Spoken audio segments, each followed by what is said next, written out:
Salam Indonesia, Anda menyaksikan berita terkini bersama saya, Made Sukadankarang. Presiden Amerika Serikat Joe Biden dan Presiden Rusia Vladimir Putin mengadakan pertemuan puncak melalui video selama 2 jam. Dalam pertemuan virtual yang diwarnai ketegangan tersebut, Biden memperingatkan Putin agar tidak menyerang Ukraina. Presiden Amerika Serikat menyatakan dirinya akan memperingatkan kemungkinan pemberlakuan sanksi-sanksi berat dan penambahan dukungan militer untuk Eropa Timur jika Rusia melakukan invasi ke Ukraina. Meskipun pembukaan pembicaraan berlangsung secara ramah, pertemuan tingkat tinggi yang berlangsung lebih dari 2 jam tersebut dipenuhi ketegangan. Rusia membantah rencana hendak melakukan invasi ke Ukraina, namun gambar-gambar satelit yang menunjukkan konsentrasi pasukan besar-besaran di perbatasan menimbulkan kekhawatiran atas kemungkinan perang di Eropa. Mencerminkan suasana yang kelam, Biden duduk di dalam sebuah ruang tertutup yang dilengkapi pengamanan yang tinggi di Gedung Putih. Ruangan ini disebut Situation Room.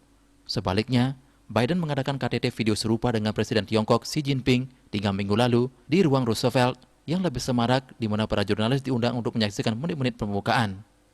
Amerika Serikat mengatakan tidak tahu pasti apa yang hendak dilakukan Rusia di Ukraina, tetapi khawatir dengan pengerahan sekitar 100.000 tentara Rusia yang siap tempur ke perbatasan. Moskow menyebut isu terkait invasi tersebut sebagai sebuah kepanikan. Sebaliknya, Putin bermaksud memberitahu Biden bahwa ia menilai aliansi Ukraina yang berkembang dengan negara-negara barat sebagai ancaman terhadap keamanan Rusia, dan bahwa setiap langkah Ukraina untuk bergabung dengan NATO atau menjadi tuan rumah rudal NATO tidak akan dapat diterima oleh Rusia.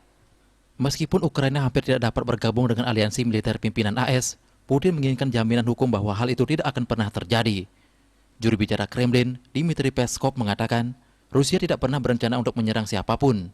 Amerika Serikat dan NATO mengatakan Rusia tidak dapat diberi hak veto terkait ambisinya atas Ukraina.